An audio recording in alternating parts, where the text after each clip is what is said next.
Olá, minha gente. Estamos começando já já.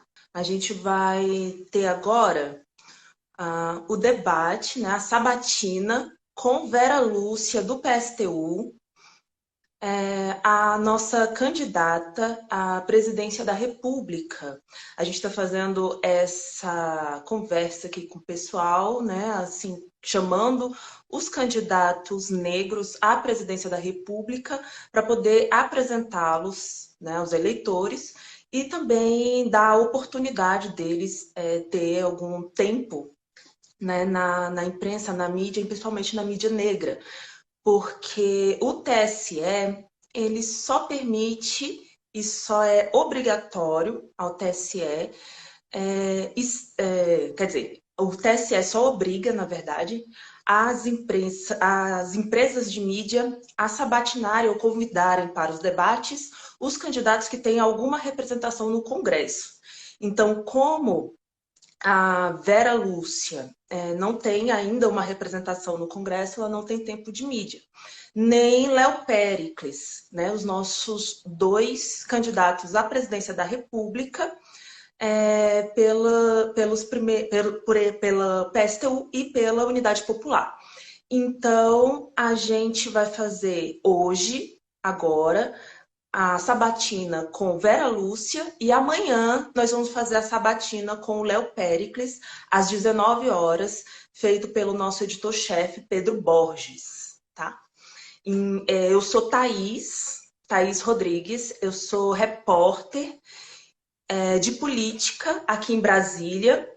Brasília, que é a capital da República, capital federal, e que vai ser palco para a maior, né, uma das maiores, mais esperadas aí, eleições desde a redemocratização. Então, a gente está nessa batalha de conversar e de pautar também a grande imprensa sobre as questões relevantes para a população negra. Oi! Aê! Ai, minha Agora querida, sim. tudo bem? Tudo jóia? Boa noite. Boa noite. Tô falando com. Oi, Vera. Vera. Oi, agora sim. Agora eu tô te vendo direitinho. Uhum. Vera, eu sou Thaís, eu sou repórter aqui da Alma Preta Jornalismo. A gente está fazendo o debate, né? Expliquei antes de você entrar para as pessoas que estão nos assistindo que a gente está fazendo a sabatina por conta dessa dificuldade em ter tempo de mídia. E também ser você e Léo Péricles os únicos candidatos à presidência negros que nós temos hoje, né? Então, a gente quer fazer as perguntas, né, em blocos, Certo. blocos temáticos, para você falar um pouco do seu plano de governo e também falar para as pessoas como que, né, como é que está sendo a sua trajetória, como é que está sendo a sua campanha e falar um pouco do plano de governo. Então a gente separou alguns temas aqui para a gente trabalhar e você vai ter assim 3 minutos para responder a cada uma das perguntas, tá? Eu vou ficar cronometrando só para a gente também ter uma amplitude maior. Certo. Oi? Não, Tá, tá. Só oi, para a gente ter uma amplitude maior de tantos os debates, tá bom? tá ok. Então, eu tô aqui, eu só peço desculpas porque eu estava numa panfletagem que estava tendo cobertura e eu tô voltando pro hotel porque eu estou aqui no Maranhão. Eu estou em São Luís, acabei de chegar, a gente chegou de uma vinda das aldeias, que eu fiquei esses 2 dias nas aldeias conversando com os indígenas que também vivem uma realidade muito semelhante à de nós, negros e negras aqui da classe trabalhadora no Brasil. E eu quero muito agradecer essa oportunidade, esse convite para fazer essa sabatina, de falar um pouco desse programa que nós temos para a classe trabalhadora brasileira, começando pelos mais oprimidos, e aí eu estou falando dos negros, estou falando dos indígenas, das LGBTs, e eu fico imensamente grata a vocês aí da Alma Preta por me dar essa oportunidade, essa possibilidade que os grandes veículos de comunicação não dão, não permitem. Perfeito, Aí eu Vera. Que chego já lá ótimo, no que hotel, bom, a imagem vai prazer. ficar bacana, tá? Oi? Assim que eu chegar no Oi? hotel, a imagem vai ficar bacana, Ah, tá bom. tá? Tudo bem. Conversando, não tem problema da gente conversando por aqui, não. Ok, então tá bom. Ok, Vera, boa noite então. Boa noite para ti.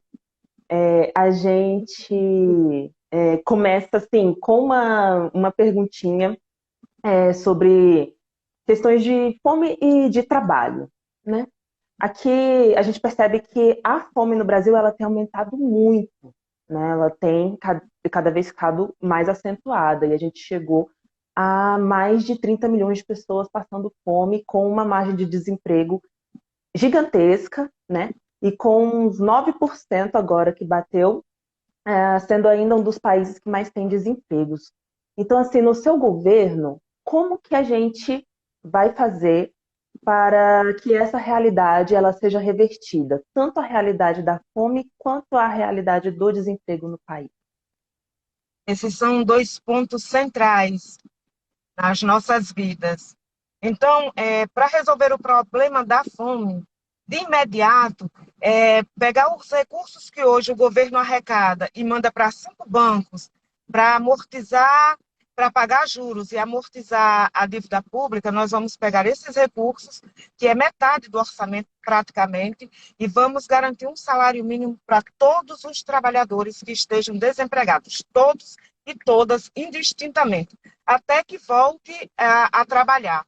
Junto com isso, nós vamos estatizar as 100 maiores empresas desse país. Dentre elas estão, além dos bancos, vão estar também o agronegócio. E o agronegócio é desde as terras, a indústria de alimentos e os grandes depósitos e grandes redes de supermercados que pertencem às multinacionais. Avenida Coronel Colares, Moreira, São Luís. Colocá-las todo sob o comando dos trabalhadores que já trabalham nesses setores e junto com a população, esses trabalhadores vão planejar a plantação desde o cultivo até a distribuição dos alimentos, de forma que aqui no Brasil nunca mais ninguém passe fome.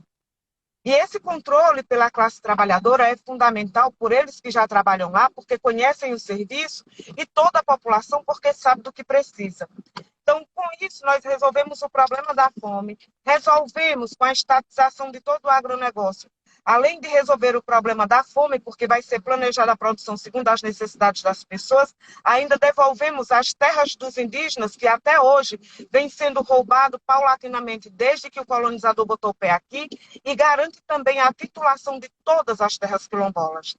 Junto com isso, o nosso plano é de um projeto de obras públicas que, ao mesmo tempo que atende às demandas de nós negros, mulheres negras, indígenas, os mais pobres, né, as LGBTs, a gente gera emprego desde o planejamento até o seu funcionamento. Então, a construção das 6 milhões de casas aqui no país, que são mais de 6 milhões o déficit habitacional. Nós vamos... além do saneamento básico, que é quase 50%. Redução da jornada de trabalho sem redução de salário. Tudo isso são medidas, construção das creches, de mais escolas, de mais hospitais, tudo isso com recursos que nós vamos, além de tirar dos juros, né, dos royalties dessas empresas que serão estatizadas, também daquelas empresas privadas, as grandes empresas e os grandes empresários nacionais e internacionais, nós vamos taxar os lucros, as suas fortunas, mas não só as fortunas. Nós vamos também taxar os lucros líquidos de todas as empresas, dos grandes empresários, e taxar os dividendos dos empresários e de acionistas. E, além disso, taxar as remessas de lucros que as multinacionais enviam para os seus países de origem sem pagar nenhum tostão de imposto aqui no Brasil. Esse é o dinheiro que nós vamos utilizar para a construção dessas casas, para resolver o problema do saneamento, para construir creches, construir novas escolas e, ao mesmo tempo, gerar mais emprego. Investir em pesquisa, investir no desenvolvimento e no parque industrial. E, ao mesmo tempo, com isso, a gente resolve o problema do desmantelamento do parque industrial brasileiro. E, com isso, ao mesmo tempo, resolvemos os graves problemas do meio ambiente, da natureza, porque as empresas que continuarem poluindo vão pagar muito imposto para resolver o problema da poluição e todas as empresas que se recusarem, nós vamos estatizar e colocar sob o comando da classe trabalhadora. Perfeito. Vera, a segunda questão conversa muito com essa que a gente está falando agora, porque no seu plano de governo você diz o seguinte, que é uma frase, né, bastante emblemática. Se as grandes empresas fossem tiradas das mãos dessa grande burguesia e colocadas a serviço das necessidades do povo, aí poderia se mudar o país. Isso está escrito no seu plano de governo. Uhum. Com base nessa frase, quais seriam os principais pontos estratégicos do seu plano econômico? Então, uma é a estatização das 100 maiores empresas do país. Essas 100 maiores empresas, os donos dessas 100 maiores empresas, abarcam mais de 60% de toda a riqueza produzida no país, de forma privada. Então, nós vamos utilizar essa riqueza que hoje vai diretamente para pouco mais de 60 pessoas aqui no país, para 315 pessoas e alguns dos seus familiares. E vamos pegar essas empresas, colocar sob o comando da classe trabalhadora que vai projetar, que vai planejar, que vai executar os serviços de acordo com as necessidades da própria população. Então, por exemplo, dentre elas também estão os bancos, nessa estatização dessas 100 maiores empresas. Estão os bancos, e com esses, estatizando, colocando os bancários, controlando esses bancos, as operações bancárias desses bancos, e ao mesmo tempo informando a população do volume de riqueza, de dinheiro acumulado nesses bancos, é deles que nós vamos tirar também os recursos para investir em tecnologia, para investir em educação pública de qualidade, em saúde pública de qualidade, investir em novas tecnologias, investir no desenvolvimento do parque industrial brasileiro, para a geração de emprego de toda a classe trabalhadora, porque a nossa meta é o pleno emprego. E pleno emprego para nós significa dizer que são todos aqueles que estão fora do mercado formal hoje, que corresponde a 88 milhões e 223 mil pessoas estariam diretamente trabalhando e produzindo socialmente. Se a jornada de trabalho de 6 horas, junto com todas essas medidas, não forem suficientes para absorver toda a força de trabalho que está disponível, a gente reduz a jornada de trabalho mais ainda. De forma que o trabalho no Brasil ele seja distribuído de acordo com aqueles que precisam trabalhar. E não como é feita hoje, que você joga milhões na miséria, na fome, que aí você vai encontrar principalmente as mulheres negras, os negros em conjunto, os indígenas, que são esses povos que você encontra, as LGBTs, que também, majoritariamente negras, também não conseguem sobreviver. Nós vamos resolver o problema de nossa classe, do nosso povo, e ao mesmo tempo que atender às nossas necessidades, que são básicas, que são vitais, ao mesmo tempo a gente desenvolve o país, resolve, o Brasil deixa de ser exportador somente de comida e de minério e pode se tornar um país altamente desenvolvido, inclusive não só para solucionar os problemas que nós vivenciamos aqui no Brasil, como nós podemos auxiliar na solução de problemas dos nossos irmãos indígenas e negros da classe trabalhadora também aqui da América Latina e do Caribe. Então, esse plano entra, por exemplo, nessas 100 maiores empresas, estão grandes redes de saúde privada que nós vamos incorporar ao SUS, e com isso a gente aumenta a oferta de hospitais, de laboratórios, de leitos, de médicos, de enfermeiros, todos para o SUS. Entram escolas e universidades particulares nessas empresas, que também vão ser incorporadas à rede pública de ensino, e desde a escola até a universidade, de forma que todas elas serão incorporadas. E os setores de saúde e de educação que continuarem privadas vão ter que pagar muito imposto para que a gente possa pegar esses recursos e ampliar a oferta de serviços, tanto na saúde quanto na educação, dotando esses setores de qualidade, porque profissionais a gente tem, necessidade a gente tem. E os professores, toda a comunidade escolar, né, desde os professores e todos que trabalham na escola, mais os alunos, é quem vai planejar essa educação, da creche até a universidade. É isso que nós esperamos. E também a saúde vai ser organizada, desenvolvido o serviço juntamente com os profissionais de saúde e a população usuária. Certo. Vera, você tem na sua chapa, sua vice, uma mulher indígena, né? Como que está sendo essa parceria e o que vocês estão desenhando para as comunidades indígenas? Então, para as comunidades indígenas, nós temos...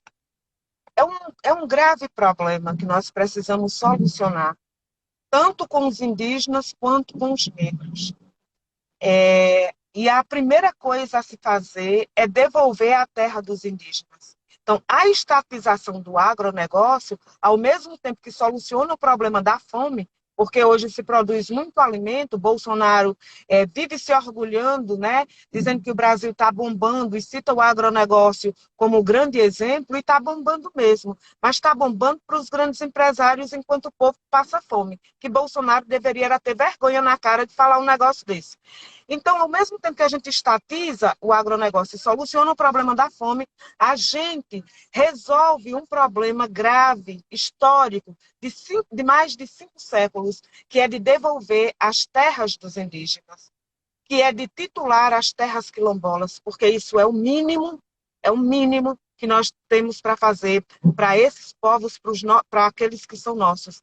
Porque os indígenas são perseguidos, são assassinados até hoje para roubarem as suas terras. O último roubo se dá através do marco temporal. Então, além de anular essas leis, temos que devolver as suas terras. Para isso, não basta um ministério. Para isso, se resolve com a estatização de todo o agronegócio. E, ao mesmo tempo, toda a produção de alimentos, toda a mineração, todo o trabalho que nós vamos fazer em unidade, não só com os indígenas, mas com todos os povos que habitam a própria Amazônia e também todo o Cerrado, para que a gente possa ter uma produção que, ao mesmo tempo, satisfaça as necessidades humanas, mas que, ao mesmo tempo, a gente não agrida, não acabe com a natureza, como tem feito o capitalismo hoje. Isso o capitalismo não pode fazer, os socialistas podem. Do mesmo jeito que, com isso, a gente resolve o problema da miséria, que é uma realidade em boa parte dos indígenas, como eu passei agora. Eu fui visitar as aldeias essa semana. É triste você ver um indígena, uma indígena, todo povo que sabe cultivar e viver na sua terra, ter que mendigar nas pistas porque a sua terra foi roubada, para que alguém tenha que passar e lhe dar algum tostão para ele comprar alguma coisa para poder se alimentar. Eles, com as suas terras, eles podem cultivar e sobreviver muito bem. E com toda a tecnologia desenvolvida hoje, com toda a saúde que se tem desenvolvida, com a educação e tudo, eles podem ter uma vida de qualidade que até hoje o sistema capitalista roubou deles e nega também para todos nós que somos negros e negras. Perfeito, Vera. Vera, no seu plano de governo, cita uma questão chamada autodefesa das massas, né? Que o governo que precisa desenvolver a autodefesa das massas, que a senhora diz necessário para enfrentar a ultradireita de qualquer tentativa golpista. No que consiste essa autodefesa e qual é a diferença entre a facilitação de acesso às armas e essa autodefesa? Então, a autodefesa, ela requer uma organização coletiva.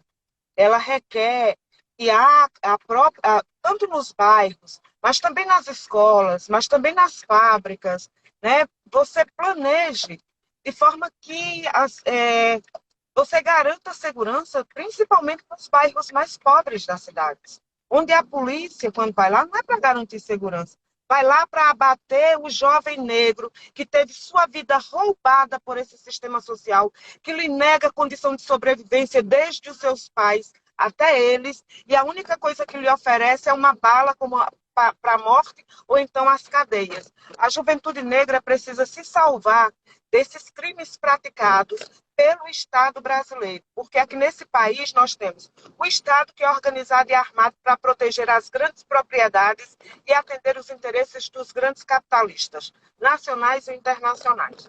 Você tem as milícias que estão também organizada e armada. Você tem o próprio tráfico que é organizado e é armado. E quando a polícia vai em nome de combater o tráfico de drogas e o tráfico de armas, eles entram nas comunidades, nos bairros pobres das periferias, atirando indistintamente. Eles não fazem isso quando eles não fizeram isso quando foram lá no condomínio Vivendas, que é onde mora o presidente Bolsonaro, e fez lá a maior apreensão de armas de uma única vez. Lá eles não derrubaram uma porta, eles não mataram ninguém, não executaram ninguém. Pediram licença para entrar porque lá tem segurança armada, privada, paga para que garantam tanto a proteção dos imóveis como das vidas que vivem lá. Até a alta classe média também tem segurança armada. Ela mesma pode não comprar uma arma, mas ela contrata segurança armada para cuidar do seu patrimônio. Você não entra num condomínio de classe média de qualquer jeito, você tem que pedir para entrar. Só nos bairros das periferias é que todo mundo se acha no direito de abater um negro, de bater, de espancar um jovem, uma mulher negra, uma criança negra. Nós precisamos nos organizar para que a gente possa se defender dessa violência. Isso se faz de forma organizada. E se me perguntarem, isso tem armas? Tem também. Mas não é só armas. Nós não estamos falando só de armas. Nós estamos falando de você eleger quem vai cuidar da segurança. Do mesmo jeito que é parte do nosso programa a desmilitarização de toda a polícia. Para que seja uma polícia única, que ao mesmo tempo ela esteja integrada na comunidade, mas ao mesmo tempo ela esteja a serviço dessa comunidade.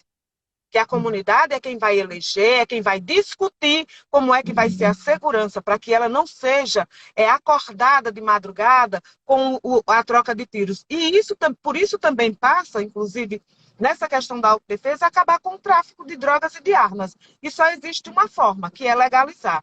Porque você legalizando, você faz campanha de educação, dizendo que droga é ruim, que droga causa danos à saúde, que droga também adoece e mata, assim como é o cigarro, assim como é a bebida. E, ao mesmo tempo, você cobra imposto de quem vender para que você possa investir, inclusive, em saúde pública. E você acaba, de uma só vez, tanto com o tráfico de drogas quanto com o tráfico de armas. Porque vão para as periferias abater, vão executar os filhos da classe trabalhadora negra mais empobrecida, seus filhos, porque aqueles meninos têm mãe.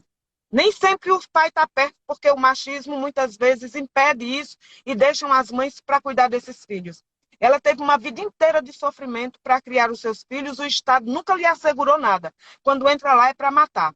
Então, nós queremos assegurar que essa juventude tenha direito ao futuro, que ela não seja vista como bandido. Então, para ela tem que ser assegurada educação pública de qualidade e trabalho.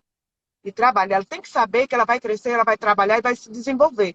E que ela não tem como futuro apenas ou a cadeia ou a morte. Então, para isso, legalizar é parte disso. Porque você acaba com o tráfico. Porque todo mundo questiona a juventude, vai lá abater, mas ninguém nunca questionou as Forças Armadas. Nunca questionou a Polícia Federal, porque eles é que são responsáveis por garantir a segurança do país na terra, no céu e no mar. Se entra, é porque as Forças Armadas permitiram. Eles eram que deveriam ser questionados. O Estado brasileiro é que tem que ser questionado. Não é a juventude na periferia, não. Porque a juventude da periferia, o que ela precisa é de casa, de saneamento básico, de saúde, de comida, de creche, de escola pública de qualidade e de trabalho. E direito ao lazer, que tudo isso é negado a ela. Direito à cultura, tudo que lhe nega. Então, para que a gente possa solucionar isso, A autodefesa é parte disso, para salvar as nossas vidas, a vida dos nossos jovens, das nossas crianças, das nossas mulheres. Assim como nós vamos eleger nos bairros, como é que vai ser a conduta dos homens para que ele não bata numa mulher, para que ele não xingue uma mulher. Do mesmo jeito que nós queremos que os bairros elejam, como vai ser a conduta com relação às LGBTs, às trans. A mesma forma, nós queremos discutir qual é a conduta com a relação com os negros, porque nós devemos abominar e não devemos ser coniventes com nenhum tipo de opressão. Nenhum tipo, e só nós podemos fazer isso. Porque isso não interessa aos grandes ricos desse país, não. Porque eles lucram com a nossa morte, eles lucram com a nossa pobreza, eles lucram com o nosso sofrimento, com o nosso desemprego, com o salário arrochado, com a vida que a gente vive. Então, é por isso que nós queremos garantir segurança, autodefesa nos bairros, nas escolas, na fábrica, em todo canto, para que para que a gente possa viver e morrer como todo mundo e não ter morte precoce como é que hoje que a gente morre aos montes. E só morrem os nossos, não morrem os deles. Perfeito. Candidata, na educação, a pandemia ela escancarou uma realidade chamada evasão escolar, né? E o que tem acontecido isso? Tem acontecido isso, na verdade, em todas as etapas do ensino, né? Do ensino básico, ensino médio, Sim. e principalmente na população negra, né? Além disso, a verba orçamentária para a educação ela foi cortada. Uhum. No seu governo, como que seria isso, né? E como que se daria o planejamento da educação básica do país? Então, primeiro que o planejamento de toda essa educação seria feito com os profissionais de educação que trabalham na escola. Seria toda a comunidade escolar, fazer todo esse mapeamento que já tem. Agora, tem pressupostos. A evasão escolar, eu tiro por mim. Eu nunca estudei todo o tempo. Muitas vezes, tanto eu como meus irmãos, nós tivemos que parar de estudar porque a gente tem que trabalhar, porque a gente tem que comer primeiro. Com fome não se aprende, entende? Não se aprende com fome. A gente precisa trabalhar. Então, a primeira coisa que nós precisamos assegurar para que os filhos da classe trabalhadora não saiam da escola é garantir para os seus pais, para a sua família, para ele, alimentação, moradia, garantir para ele isso que é básico, que é educação, comida e moradia, isso significa seus pais trabalharem, os pais trabalharem, o pai e a mãe trabalharem, né? E eles poderem ir para a escola. E essa escola precisa ser de qualidade. Então, o planejamento vai desde a alimentação, que, como eu disse, a gente precisa estatizar o agronegócio, que com os bancos estatizados é ter dinheiro, e com a taxação de juros das grandes empresas sobre as grandes fortunas, lucros, dividendos, remessas de lucro, com esse montante, esses recursos, investir na moradia, no saneamento básico e também na educação, desde a creche até a universidade, porque a nossa meta é acabar com o Enem, é acabar com essa concorrência entre os alunos para que alguns tenham acesso ao conhecimento universal e os outros fiquem pelo meio do caminho. Mas todos nós sabemos que a causa central da evasão escolar tem a ver prioritariamente com a pobreza, tem a ver com a fome, com as necessidades desses alunos e com a degradação da escola pública. Enquanto a escola pública vive concorrendo com a escola privada. Por isso é que nessa estatização dessas maiores empresas entram, inclusive, grandes redes de escolas particulares que já vão ser incorporadas à escola pública e, ao mesmo tempo, nós vamos construir novas escolas públicas, desde a creche até a universidade, e não vai sair mais um centavo do nosso governo. Um centavo para a escola particular, nem universidade particular. Se a gente precisar de escolas para colocar os alunos na escola, nós vamos estatizar o que é privado e transformar isso em público. E dotar toda a escola de condições para que os professores, os profissionais de educação e os alunos tenham plenas condições tanto de garantir o ensino e o outro de garantir o aprendizado. E para isso tem os pressupostos, que é emprego para os pais, moradia e alimentação. Perfeito. Vera, A gente ainda não teve uma mulher negra na presidência e Marina Silva era uma das representantes que pleiteavam esse espaço. E eu quero saber de ti por que e como, né, o Brasil ainda não tem abertura a isso e como que você tem carrega esse nome, né, em ser uma presidente negra. Então, na verdade, essas eleições elas evidenciam mais do que nunca o quanto essa disputa é entre desiguais. Nós não temos igualdade de condições. E assim como é na nossa vida, no nosso trabalho, entre as mulheres, negros e negras indígenas da classe trabalhadora, tem se apresentado também nas eleições.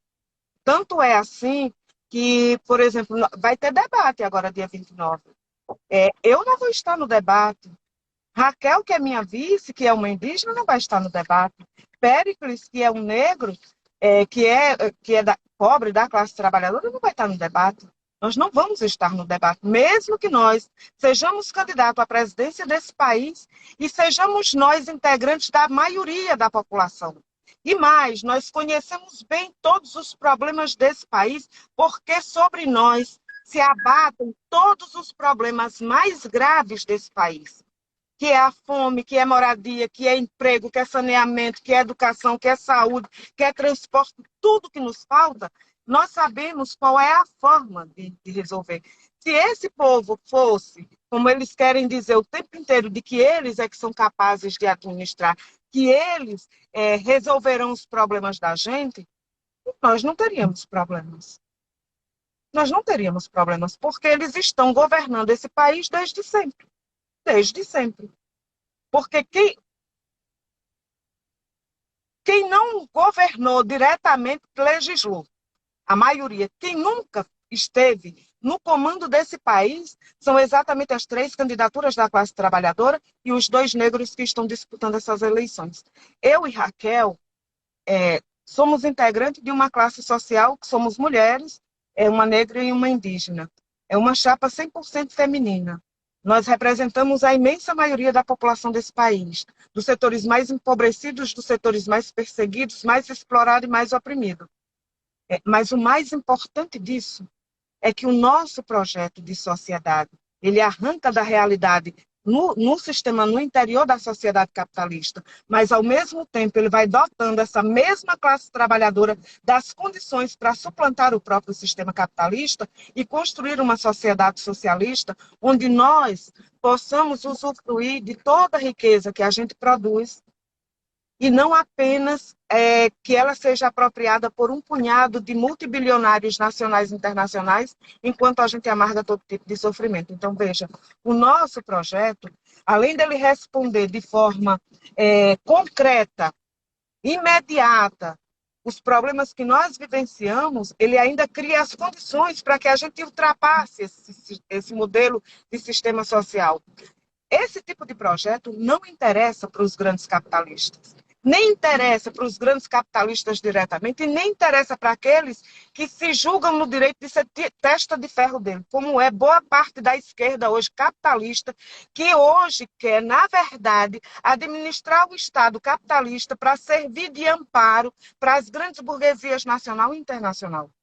Veja, mesmo Marina Silva, que vem de uma realidade muito parecida com a minha e com a de Raquel, ela é hoje integrante de um partido onde tem um banqueiro que, em meio à fome, à miséria e à morte, esse banco tem lucrado absurdamente, como é o Itaú.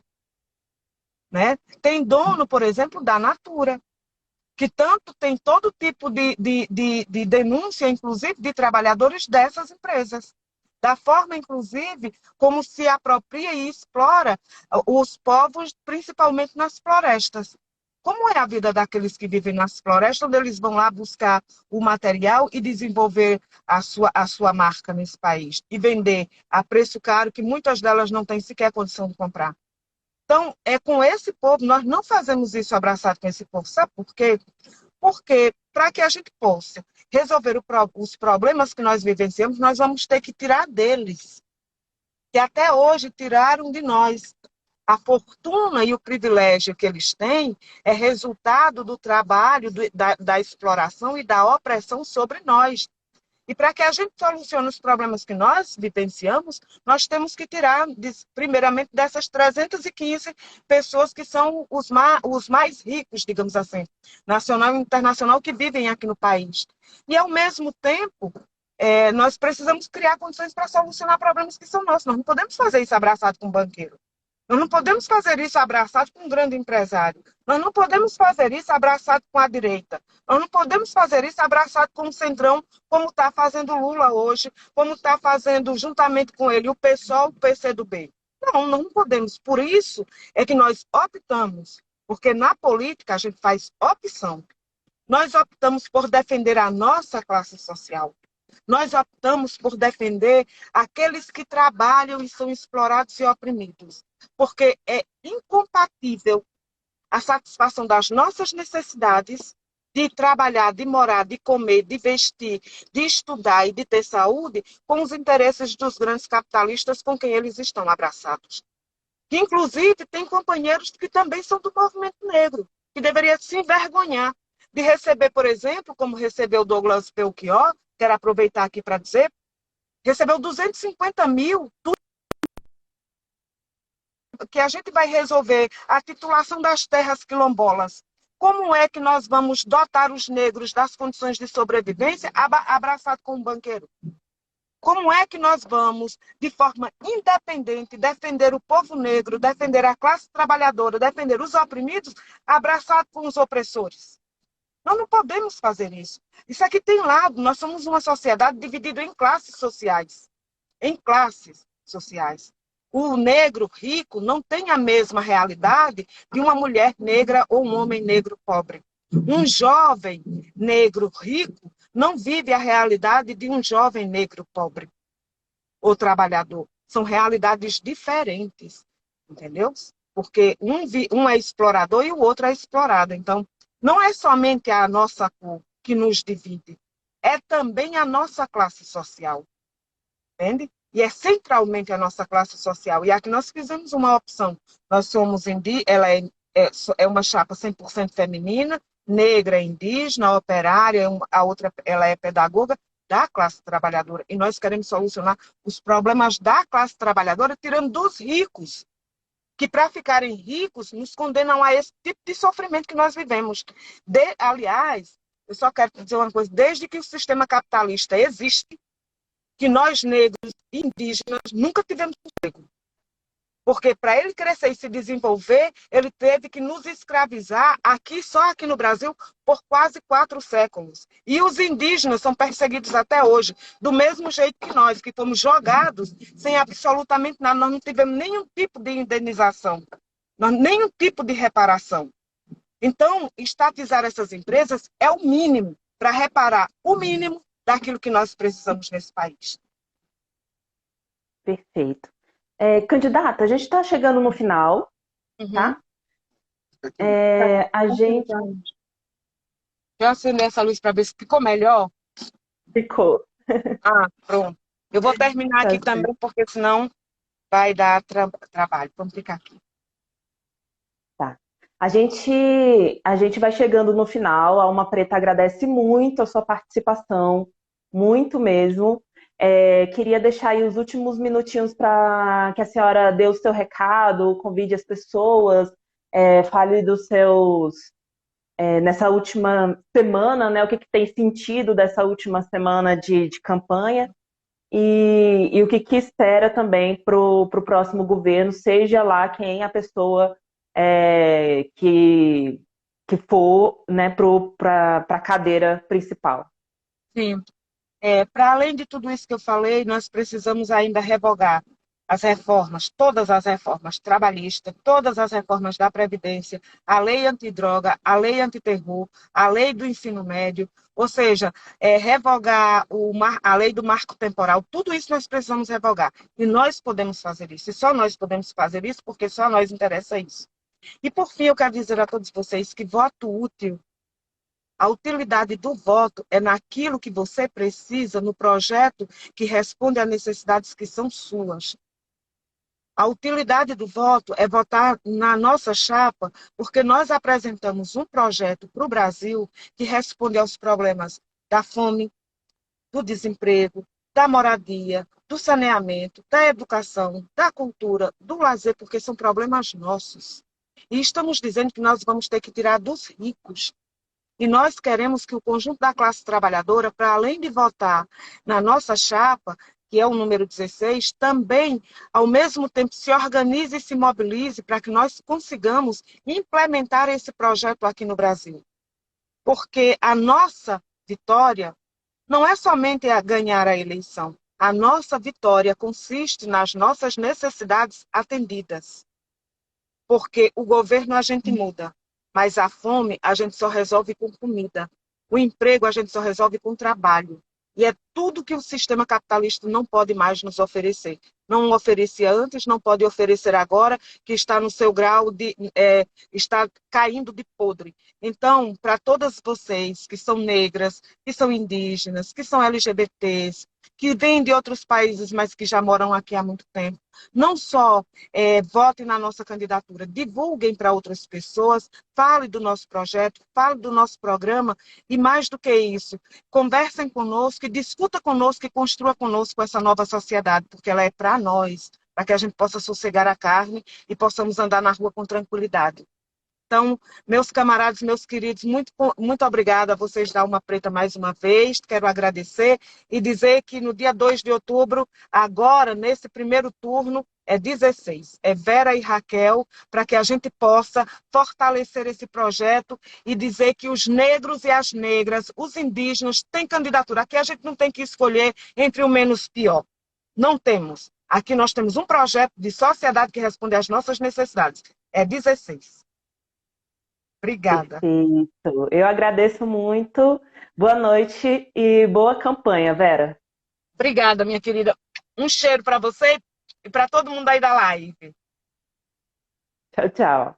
Tchau. Bom, pessoal, foi a live de sabatina da Vera Lúcia e amanhã nós temos Léo Péricles às 19 horas com Pedro Borges. Aguardo vocês amanhã também.